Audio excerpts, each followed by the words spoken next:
and we have been spending every waking moment working to earn the support of the men and women of the state.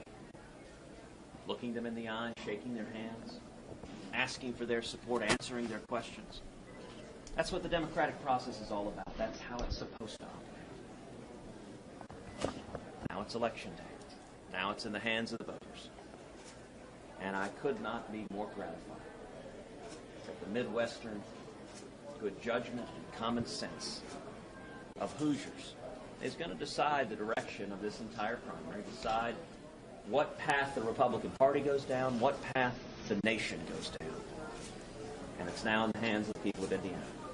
Senator, even your own campaign is skeptical about your chances here tonight. California doesn't look much better for you. Is your campaign stalling out? Well, I appreciate that very kind question, Hallie, and appreciate your putting a bright smile on it. Listen, it's up to the voters. It is up to the people of Indiana. It is up to the men and women of this state.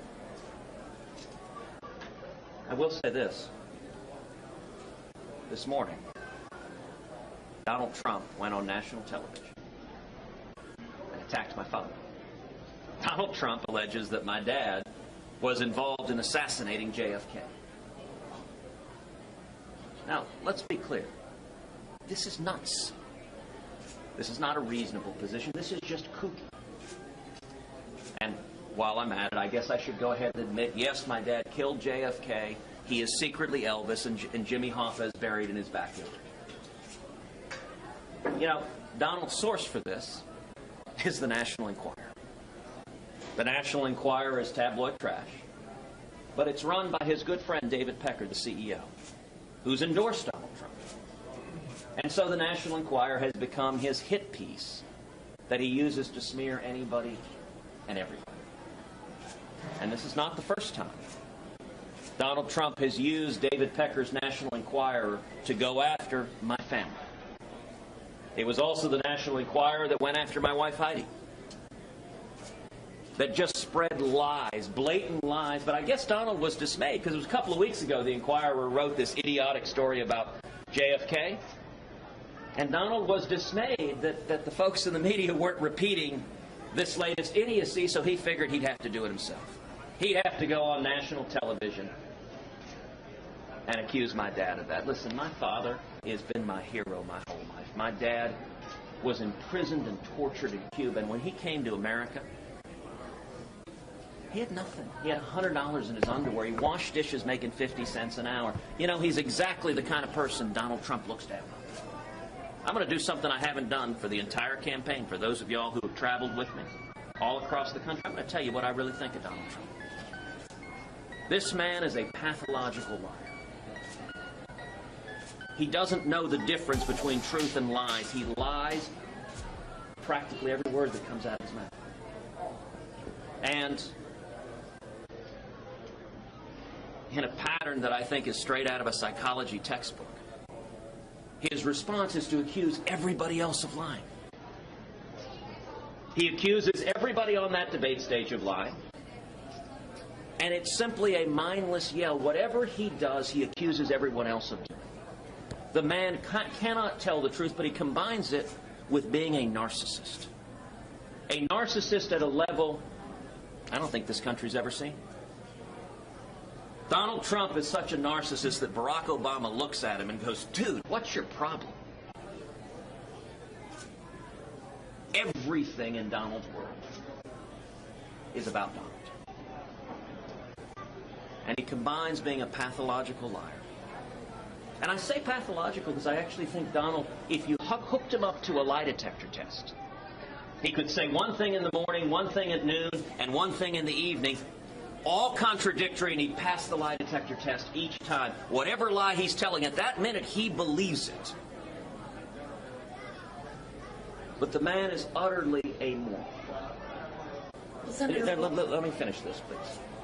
The man is utterly amoral. Morality does not exist for him. It's why he went after Heidi directly and smeared my wife, attacked her. Apparently, she's not pretty enough for Donald Trump. I may be biased, but I think if he's making that allegation, he's also legally blind. But Donald is a bully. You know, we just visited with fifth graders. Every one of us knew bullies in elementary school. Bullies don't come from strength. Bullies come from weakness. Bullies come from a deep, yawning cavern of insecurity. There is a reason Donald builds giant buildings and puts his name on them everywhere he goes. And I will say, there are millions of people in this country who are angry. They're angry at Washington. They're angry at politicians who've lied to them. I understand that anger. I share that anger. And Donald is cynically exploiting that anger. And he is lying to his supporters. Donald will betray his supporters.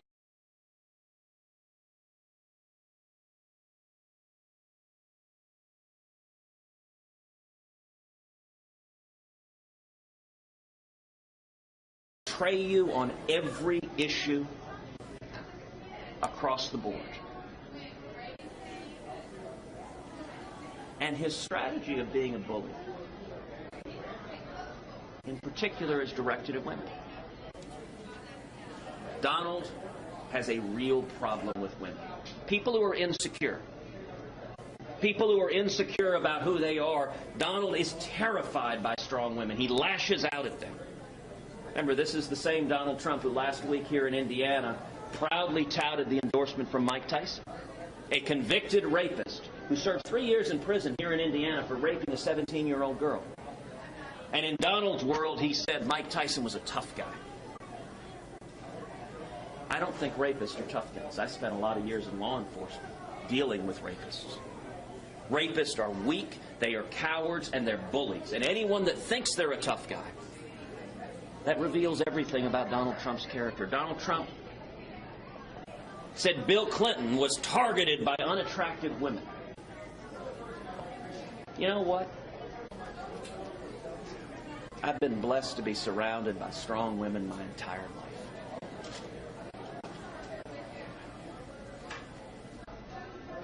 Today is voting day here in Indiana. The President of the United States has a bully pulpit unlike anybody else. The President of the United States affects our culture. I ask the people of Indiana, think about the next 5 years. If this man were to become president, think about the next 5 years. The boasting, the pathological lying, the picking up the National Enquirer and accusing people of killing JFK, the bullying. Think about your kids coming back and emulating this. For people in Indiana who longed for a day when we were nice to each other, when we treated people with respect, when we didn't engage in sleaze and lies. And I would note one of the lies he engages in. Listen, Donald Trump is a serial philanderer, and he boasts about it. This is not a secret. He's proud of being a serial philanderer. I want everyone to think about your teenage kids. The President of the United States talks about how great it is to commit adultery, how proud he is. Describes his battles with venereal disease as his own personal Vietnam. That's a quote, by the way, on the Howard Stern show. Do you want to spend the next 5 years with your kids bragging about infidelity? Now, what does he do? He does the same projection. Just like a pathological liar, he accuses everyone of lying. Even though he boasts about his infidelity, he plants in David Pecker's National Enquirer a lie about me and my family, attacking my family. He accuses others of doing what he is doing.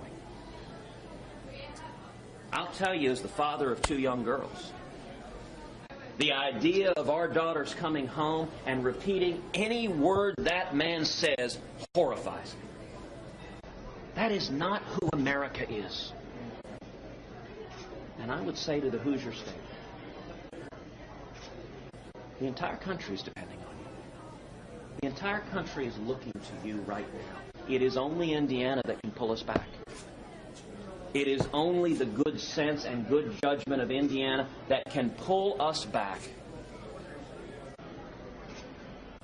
We are staring at the abyss. And I have incredible faith in who Why she is. isn't your message resonating with people here? Then, if you were up 2 weeks ago